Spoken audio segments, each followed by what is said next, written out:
Hey guys, happy Friday, everybody. So good to be with you again. Can't believe how fast this week flew by. You know what that's like. I just got back from vacation on Monday, and the next thing you know, you're unpacking and you're trying to get back into the saddle, and it's like the week's gone. How'd that happen? But regardless of that, it's great to be with each one of you this Friday afternoon. I'm super excited to introduce you to our guest here in just a minute.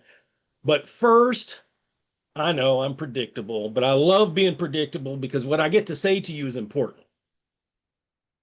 No matter what kind of week you've had, good, bad, or maybe just meh, doesn't change the fact that you are worthy of love, respect, and success. So it's my honor to tell you that because it's true. And you probably haven't heard that today. So welcome. Um, I'm going to read Michelle's bio and then we're going to welcome her to the show and dig in. Okay. So Michelle K, she likes to go by Michelle K, is a trusted advisor to C-suite leaders and high-achieving entrepreneurs, known for turning chaos into clarity and guiding businesses to scale with confidence. With more than 30 years of experience from Fortune 50 boardrooms to fast-growing startups, she serves as a fractional executive, executive business consultant, and mentor, helping business owners build real businesses with real systems.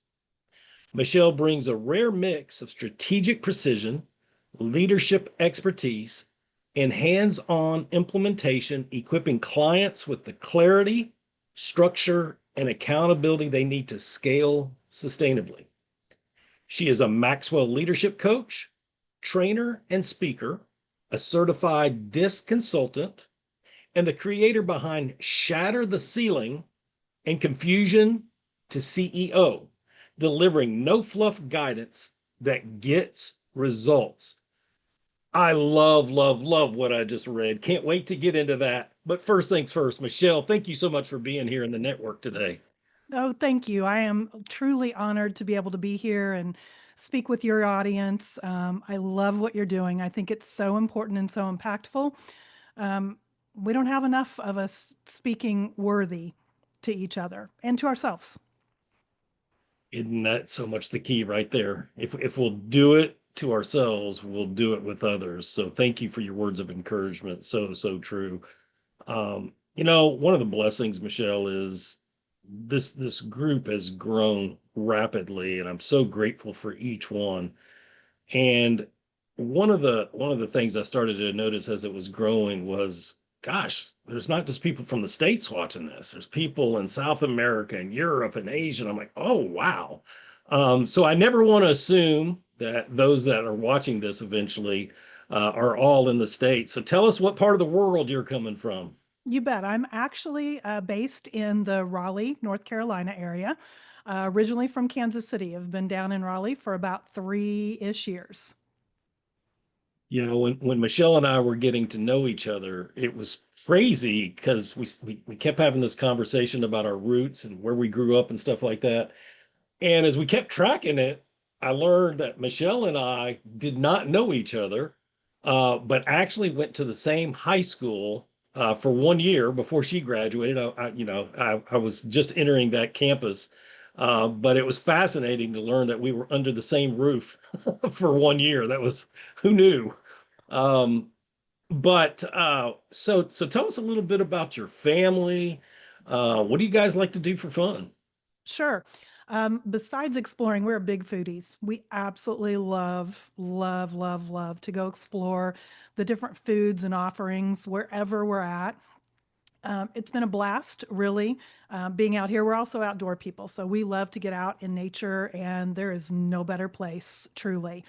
Our favorite, actually, we'll just kind of pull my coffee cup up here, which happens to be the Disney castle, or one of the things that I keep on my desk at all times, which is a little.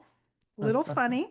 That's one of my motivations is we are big Disney people. We have been Disney people since my kids were little, and there's 5 of them. I have 2 with me here in North Carolina, and we go twice a year. So that's definitely one of our favorite things. That's cool. So, okay, 5 kids. Are there Correct. grandkids in the picture already? Yeah, there are some back in Kansas City, and I have actually, this is the first place I've actually announced it. So, my youngest daughter, I have 4 girls and then my son. My youngest daughter, they are pregnant with their very first one and only about 9 weeks. So, so excited because I'll have one right here with me very soon. Oh my goodness, congratulations. That's Thank you. exciting. Thank you. Very exciting.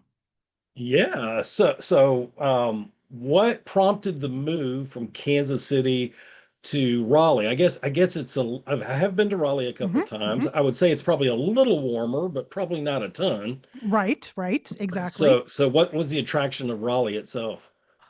Actually, it's a funny story. So, being an executive, fractional executive, and business mentor, coach, strategist for so many years, I've worked for myself forever. My son had an opportunity because of what he studied in school to come to Raleigh and work for Cisco Systems, which is the networking. There's the Cisco that's the food area, but then Right. there's the Cisco that's the networkers. He had an opportunity to come down here at 20 years old. He was the youngest in the program. This was 3 years ago. And he said, Mom, I'm going to get my own place and I think I can do this, but do you want to go? And I said, absolutely. So, sight unseen, I'd never even visited North Carolina. We packed our stuff in about 3 or 4 weeks and we moved. My youngest 2, daughter and son, and myself to North Carolina. We got here, we were here about 2 weeks and said, yep, we have actually found home, which is very interesting after 50, that would be 55 years back in Kansas City to find the place that you feel like, wow, this is where I'm supposed Mm. to be. It's beautiful, beautiful. Wow, yeah, 55 years in Kansas City. And I love North Carolina. People Yeah. ask me all the time, where would you like to retire one day? And I Mhm. don't, first of all, I don't know if retire will happen, but I love a little east of you. Mhm. I do Mhm. like Raleigh, but I like the East Tennessee, Western North Carolina, Mm. not West Virginia per se, but the western part of Virginia. Yep. The Blue Ridge Mountain Yep. area. Yep. I The mountains. love that. But Mhm. but I live in Tennessee for those of you that don't know. Beautiful state overall, but North Carolina is stunning too. And you've got the mountains and the ocean. I'm just saying, we're 2 hours from the ocean. It's literally a morning trip out and home trip in the evening, and we're like 4.5 hours from the mountains. So we really kind of have the best of both worlds, and we don't get a lot of snow. Which, if you lived in Kansas City, this is golden. Yeah, we lived in Springfield, Illinois for several years, and that same band of weather that would come through Kansas City and I lived in Kansas City too, obviously. Right. And it's not just the snow, it's the wind. Correct. Correct. You just don't even know. It is hotter than you can even imagine. The North Carolinians down here will talk about, or the Floridians talk about the heat and the humidity. And I'm like, you don't even know what you're talking about. Come hang in Kansas Mm-mm. City. And they're always like, no. And I'm like, no, you do not know. Yeah, and you'd be surprised at how humid it gets in Kansas City too. Yeah. Yeah. That's the You key. know? Like, this is a piece of cake for us. Yeah. Yeah. So Michelle, we read in your bio this very successful, diverse business background. But is that how you started? Is that what you went to school for, was business? Oh, no, no, that's the thing. That's why I'm so passionate about this, like, chaos to CEO confusion, getting rid of the confusion for those that are trying to become an entrepreneur or even who are an entrepreneur and burned out, is because I started with zero higher level education. I finished high school Hmm. and started as a receptionist. And I worked my way up. I learned every pothole not to go in. And so that's where I absolutely love working through and helping other entrepreneurs. It just, I don't want it to be inaccessible for anyone. And I don't want it to be hard. It's hard, but that is in the work that you're going to have to put in.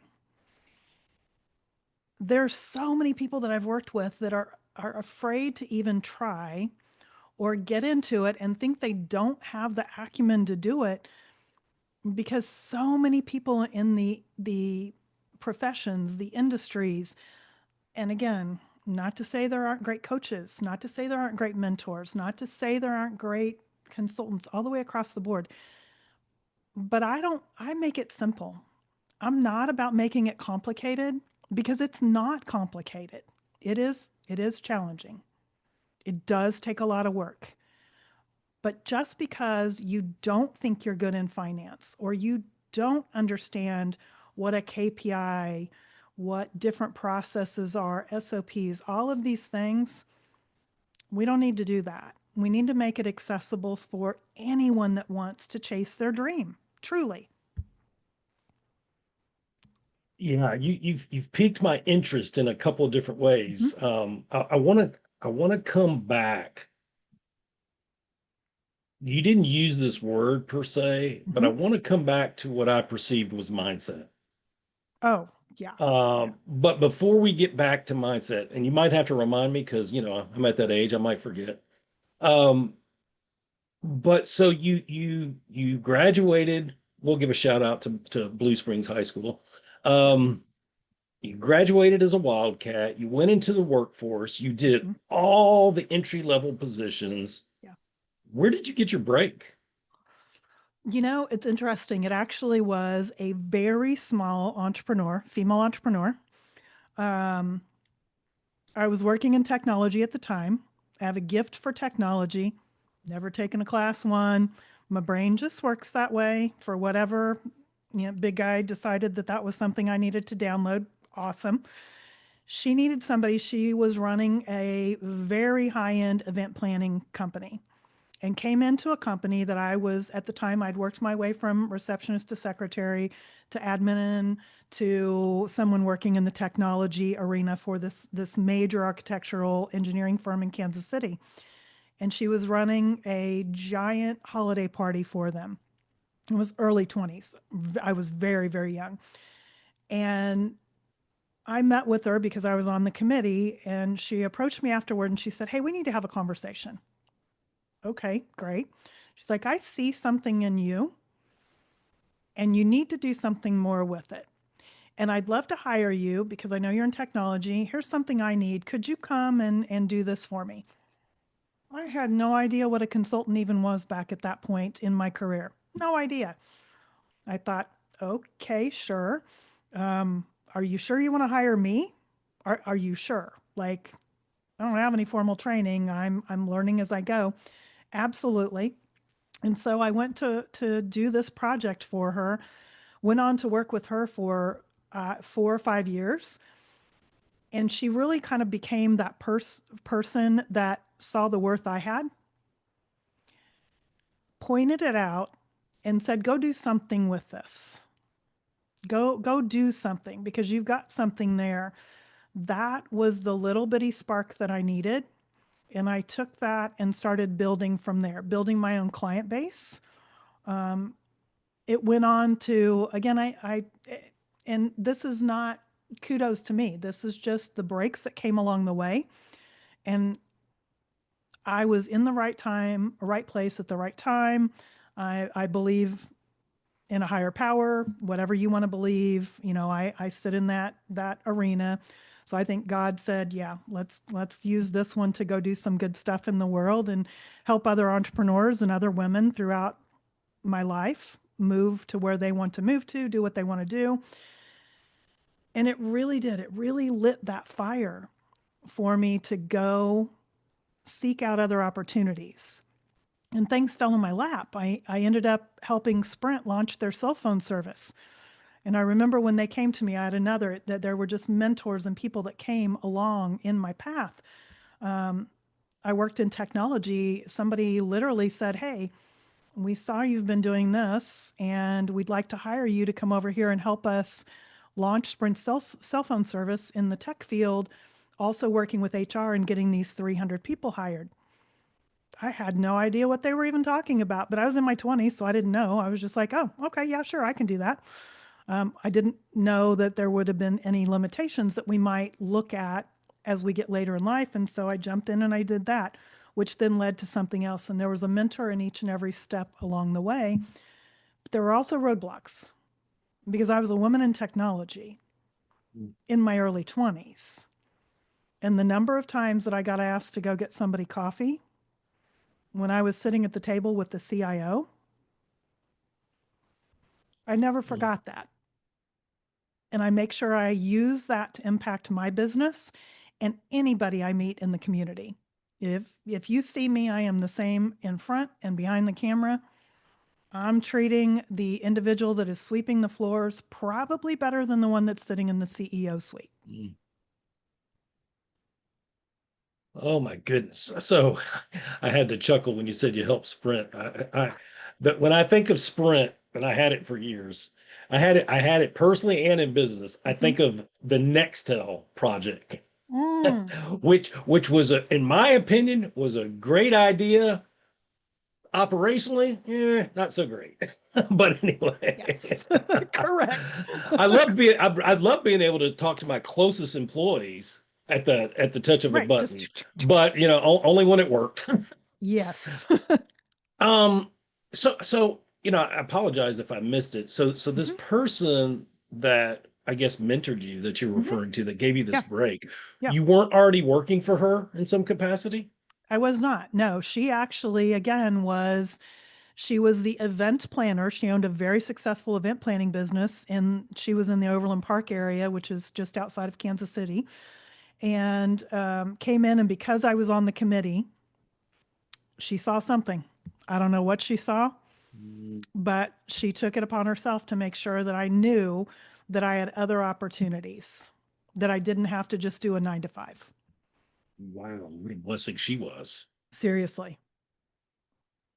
Wow. Okay. So you've obviously taken full advantage of that Mhm. opportunity she gave you. Yep.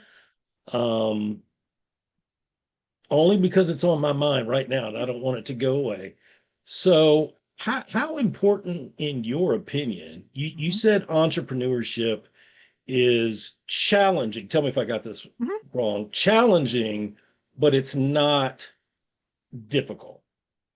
Yeah. Is that Yeah. basically Yeah. right? That's a fair, yeah. Um, because the thing that I teach in some of the groups that I teach and one-on-one if I'm working with someone is that it's not that you can't, you just don't know how yet. You haven't had somebody explain it to you. And because I have no formal education outside of a high school diploma and had to learn it all on my own and figure it out, I've found the ways that work for me. And and I say this in every one of my, and all of my students just are aghast. So I work a lot in the financial arena and really focusing on numbers and dollars and things like that. That's a big piece of what I teach, especially when I'm teaching women, because we've been told for years we're not good at math. We're just not good at math. I failed algebra 2 times in a row, twice. That second time, I should have failed once, but should have failed the second time. He By the way, you're passed. not alone. You're not alone. Yeah, he passed me to get me out of his classroom 1,000%. I should not have passed. What I realized is the way that he taught it, my brain did not understand it. And I needed it broken down in a different way. And I later learned that I actually have dyslexia in numbers. So, of course, it was extremely difficult. Mhm. And it's really in what is presented to you and is it done step by step. So I actually keep these little guys, and you and I didn't even talk about that. I keep these little bitty teeny tiny baby bricks.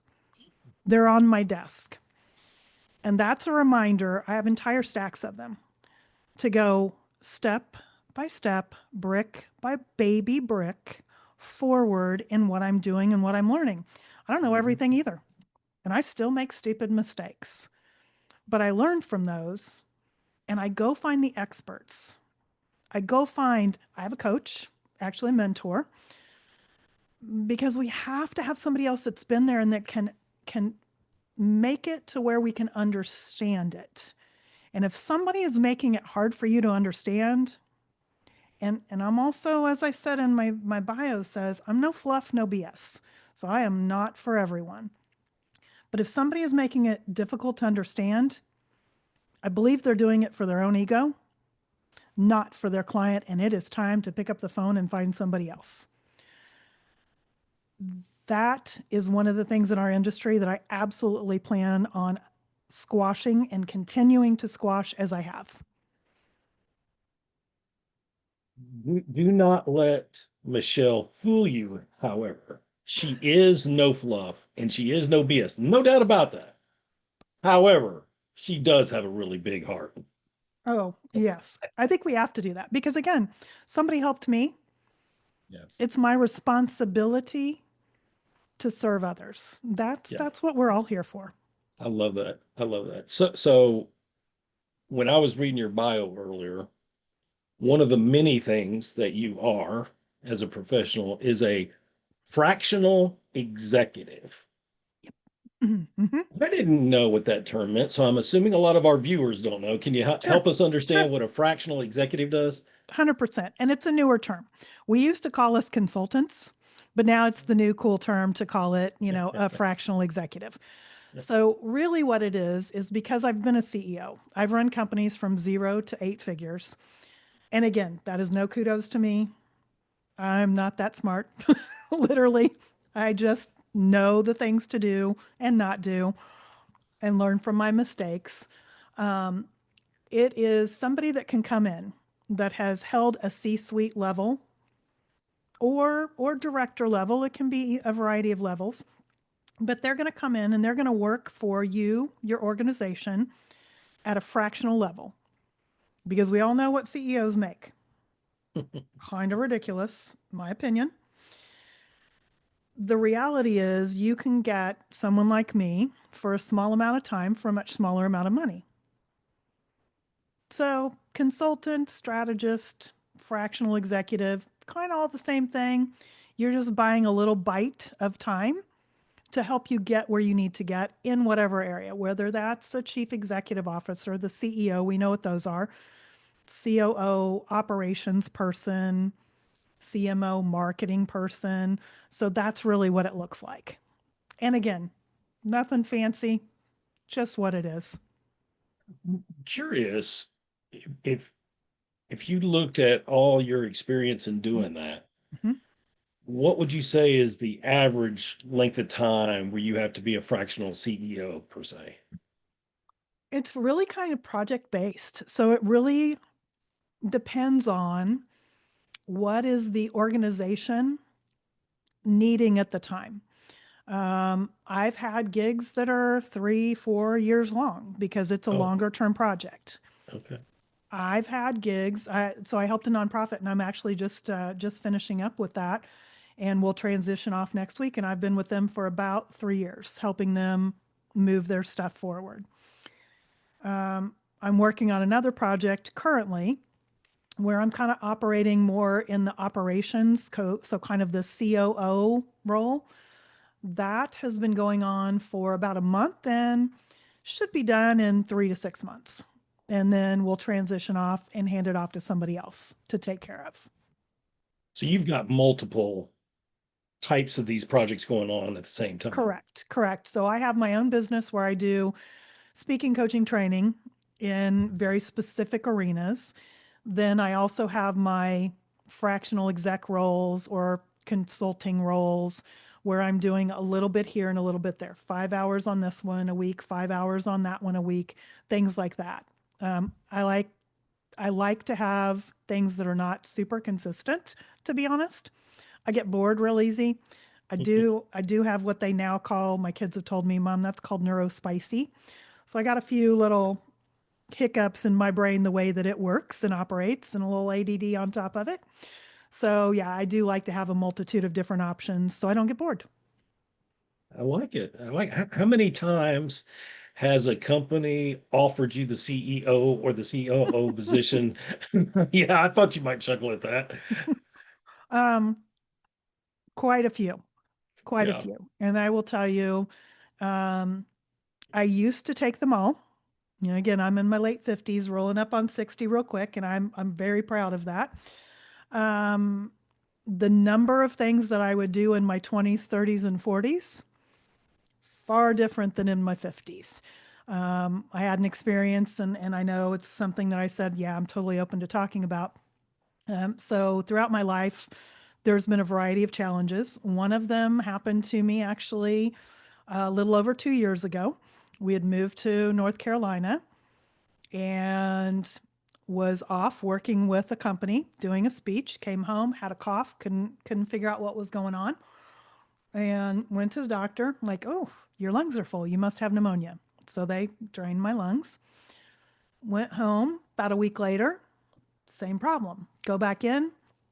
Was very lucky in the care that I was able to get in North Carolina, the amazing hospitals they have here, and was diagnosed out of the blue, no symptoms, with stage 4 ovarian cancer. Oh, goodness. That was a life changer. That was a business changer. It's when Mm. everything stopped for me, and I really, over the next time period, now I do want to, I don't want to bury the lead here, so we're going to jump right to it. I'm great. I am fantastic. I should not be sitting here today. There was not much hope that I would be sitting here today after the diagnosis, the areas that it spread to. Again, person of faith. I believe that's a huge piece to why I'm sitting here right now. Mhm. Tribute that 1,000%. And so I'm still finishing treatment, but I finished my active chemo last December. And in January, my doc said, "You're good." I had moved back to Kansas City for treatment because I had a couple 20-year-olds down here that were not prepared with what could have happened, and my base was in Kansas City. Everybody moved back with me. It was an amazing, amazing experience. I was also blessed where I did not have what most people have in chemo. I did not get sick. I did lose my hair. So if you know me from previously, I had very long dark hair. It came back this way, and I was like, "Ooh, I kind of like this. We can do this. We're going to stay with this." Um, but I didn't get sick, and I wasn't exhausted, and I didn't have any of the problems. And again, count my blessings, and so grateful for that. But as soon as I got that, "You're good, go live your life" in January, I was like, "Great, peace, love you. I'm out. I'm back to North Carolina." So we literally packed everything up, and for the second time, third time, moved across country, and came back here, and got the news about a month and a half ago that I will finish my maintenance treatments in March of this coming year, and that's it. Then we're on the just check in, which is unbelievable. So it changed who I work with also. And Mm. there's a lot of offers that I've had over even the last year, because I worked the full time. Most people didn't have much information on me actually even having it. But I'm real clear now. I'm real clear now what I'm here to do, why I'm here to do it. And right now, I can't think of anybody outside of the one project that I'm working with that I will accept any CEO roles to, because my job now is to get out and help as many people move their business forward and not be afraid, get the confidence they need, clear that confusion out with really easy, simple, step by step manners to move their business forward, to start it or to scale it in whatever industry. So let's go back because Mhm. I want to explore your mindset. There's mindset again. Mhm. I want to explore your mindset when you got the news, right? Now, Sure. now you strike me as very resilient, Yep. very focused, Yep. very disciplined. Yes. Okay, but you're human, right? And Absolutely. upon hearing that news, Mhm. give us the mindset upon hearing that news, and how are you gonna approach this news? First of all, Mhm. praise God for your healing. Truly. Praise Truly. God. That is 100% I mean, correct. remarkable, Hmm. remarkable. And I'm so, so glad that you're still here because you're Thank an you. incredible human being and you have a lot to offer the world. So praise Thank you. God. Give us a little glimpse into the mindset of, okay, I've got this potentially devastating news, Yeah. but there's probably, tell me if I'm wrong, there's Hmm. got to be a part of your character that's like, okay, let's get to work. We're going to beat this thing. Correct. How long did that take though for that mindset Oh, to kick in? that is such a great question. Nobody's asked me that, and I love that question. Um, Because it doesn't I happen instantaneously, right? No, heck no. I don't care who Mm, you are. And you know a bit more about my story, and if anybody watches my stuff, they'll see it. I mean, I went through what I call a category 5 divorce. mm, I didn't go through regular old family court. I went family court, civil court, clear up to federal court because I had a special kind of something that mm, I had to manage and deal with. Um, and it was an experience. So again, resilience, getting through hard things, it's part of my MO. But you don't expect that. I was fine. mm, I was walking every day. I didn't feel any different. I didn't look any different. So it was shocking is only even to this day. There's not even words to describe. The first thing is when it was in the ER that I'd gone back in because the lungs were filled up again. And I didn't have any indication until the doctor walked back in the room after we had done a bunch of tests because he assured me, you are not leaving this place until we figure out what's going on. This is not pneumonia. I don't know what it is. But my brain hadn't gone there. He walked back in that room, and I'll never forget it. And I'd gone by myself. My kids wanted to go with me, and I was like, this is silly. We know what this is. Like, I mm, just got pneumonia or whatever. I just got to go get this junk drained and then move on. We're just going to move on with life. And so there's stupid for you to come sit in a stupid hospital room for however long this is going to take to get this done in the emergency room. And when he came back in the room, so I'm by myself actually, he comes back in the room and I knew the moment he walked in the room. I knew. mm, I can't tell you why. Again, I think I know why, my opinion. Um, and it's interesting because he was very young and you could tell he did not know how to even deliver this news. I was like, look, here's who I am. I'm no fluff. I'm no BS. I think I know what this is, but I need you just to give me the info and you don't need to worry about it. I'll be fine. Let's go. And so he tells me, and we didn't know how big or how bad at the time. We had no idea. We just knew definitely ovarian cancer. That's it. It probably took me about 2 weeks to really get and everything moved really fast for me because we were getting ready to actually move to the beach. We were moving to the beach in like 3 weeks. Half our stuff was packed. mm, And with that news, I knew we couldn't stay. So my brain immediately went into what it does in every circumstance. Um, Partial shock, but also, okay, it's the way I run businesses and have run my business and other people's businesses for years and helped other people walk through. First thing we have to do is this. Second thing we have to do is this. The third thing we have to do is this. And so I went into my list to manage.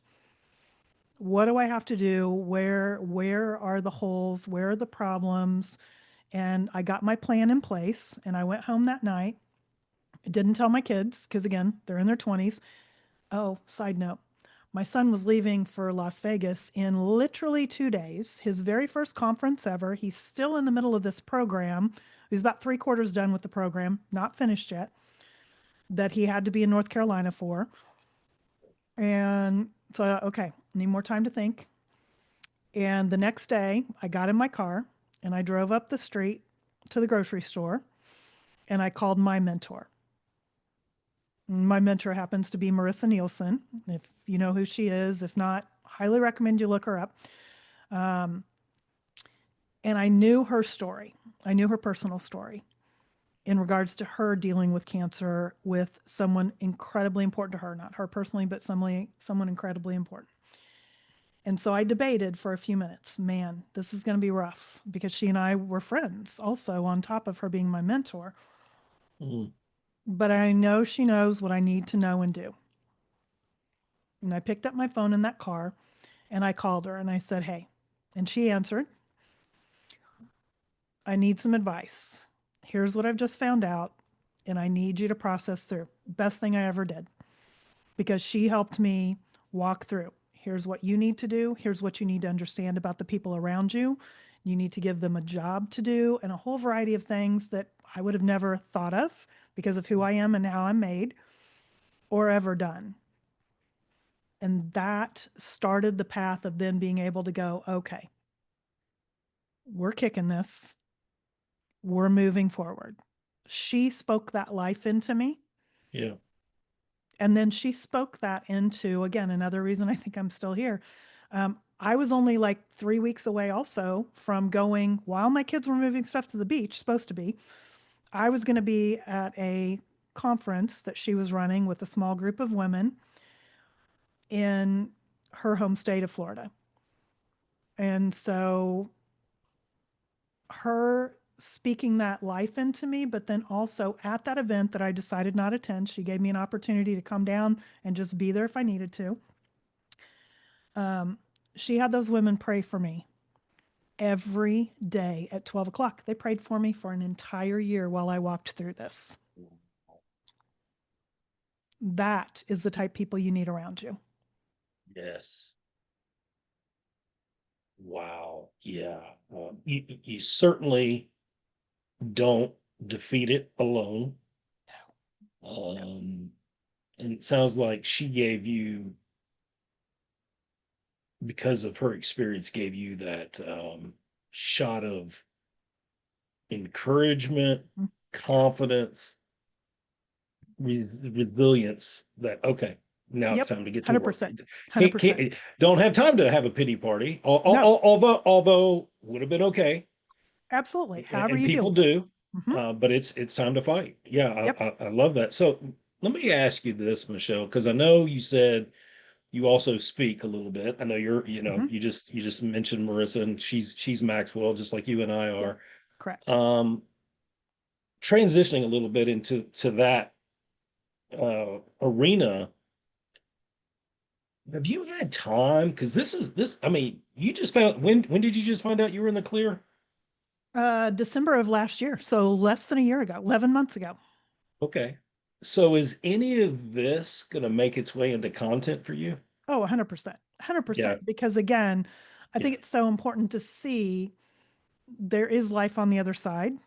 I did that with my divorce stuff. I spent an entire, I don't know, 4, 5, 6 years coaching women through divorce while still running my businesses because again, we need to have those examples of people that have beat it, have done it all the way across the board. That's right. Goodness. Yeah. Just a remarkable story. What can you share with us Mhm. that's next for you? Mm, Like it sounds to me like life is full. You've just had this remarkable victory, mhm. and we know there's still more to share about that. But of course, that's there's a lot more to your story, and there's because you have been given a second chance. Yep. You are embracing the next decade coming up. Correct. And if you just kept doing the same thing you've been doing, that's awesome. Sure. But something tells me you've got some things coming down the pike. Yep. Yep. Are I you able to do. share any of it? Absolutely. No, one thing you'll also find out about me is I'm an open book. I don't need to hide anything. It is what it Mhm. is. Um, so my planning for 2026 has been really focused. It's why I said I won't be taking any more fractional gigs. I won't be running anybody else's company. It's why the nonprofit that I was working with is rolling off. And the 2026 is focused on how many people can I impact to start or grow their business. Okay. And it comes from experience. It's not theory for me.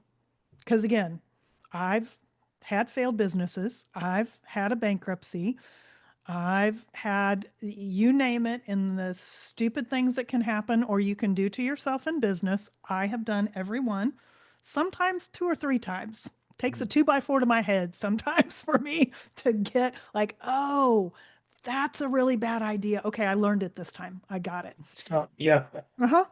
So that's where I'm headed. So moving forward, Shatter the Ceiling is near and dear to my heart because again, as a young 20 something breaking into technology, breaking into entrepreneurship, when I did in that time period, we really did have to shatter the ceiling. We really did have to Mhm. break every and work so hard to get where we got.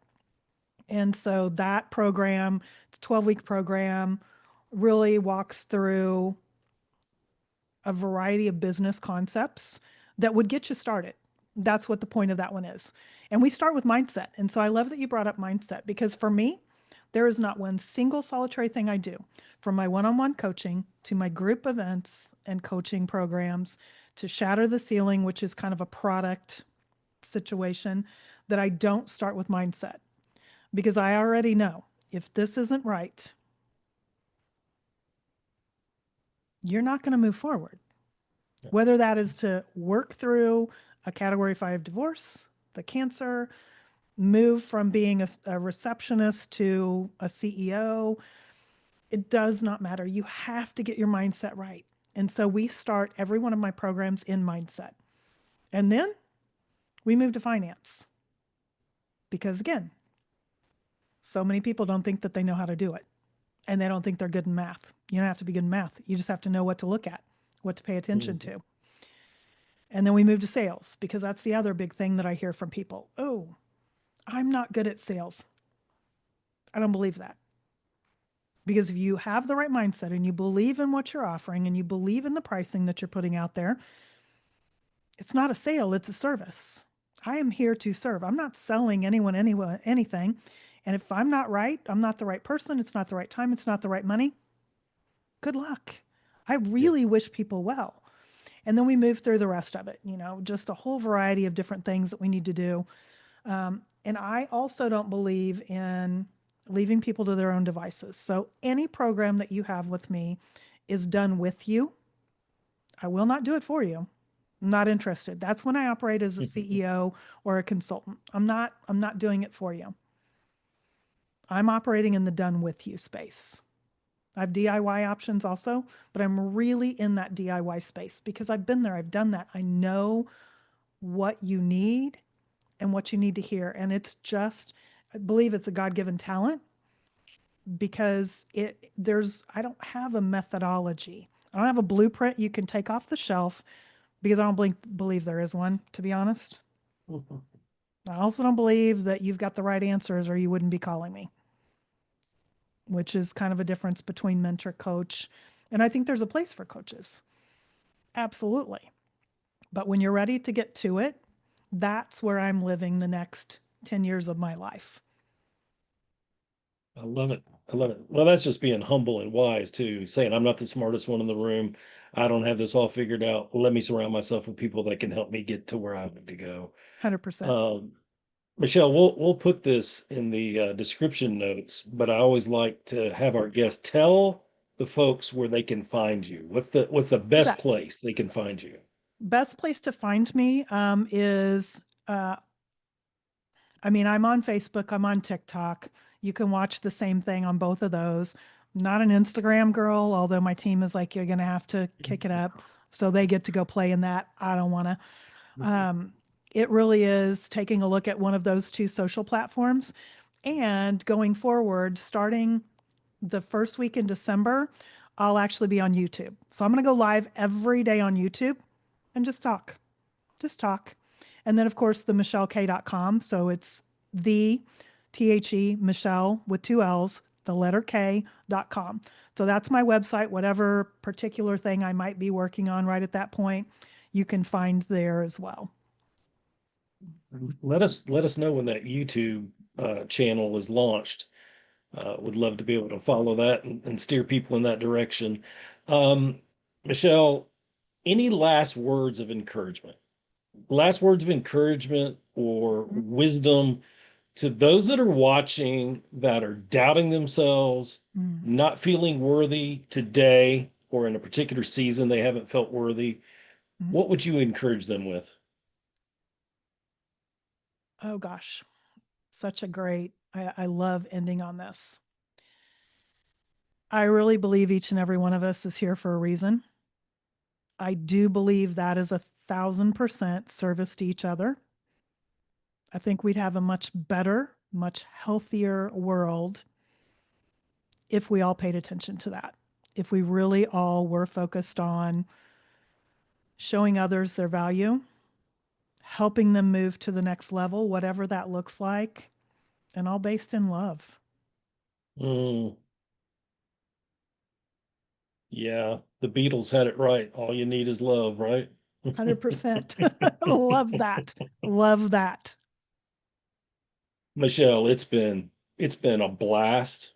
It's been an honor having you. Your heart, your heart for business shines through, but even more, your heart to help people really does come shining through. Thank you for sharing your wisdom and your vulnerability and your big heart with us today. I'm really, really grateful. Thank you. Thank you. It's been absolutely an honor. And again, however I can serve, it's what I'm here to do. Amen. Guys, you just heard another incredible example of someone who had, like we all do, terrible things happen in this life. And Michelle's were pretty extreme. But here's the good news: her story was not over yet, not by a long shot. That's what I want to encourage you guys with as we leave today. Wherever you're at, you still have a story being written by your creator, and he's not done yet. Be encouraged by that today. Be encouraged by Michelle's story. Be encouraged that I appreciate each one of you. Guys, have a great afternoon. God bless until next time. Take care.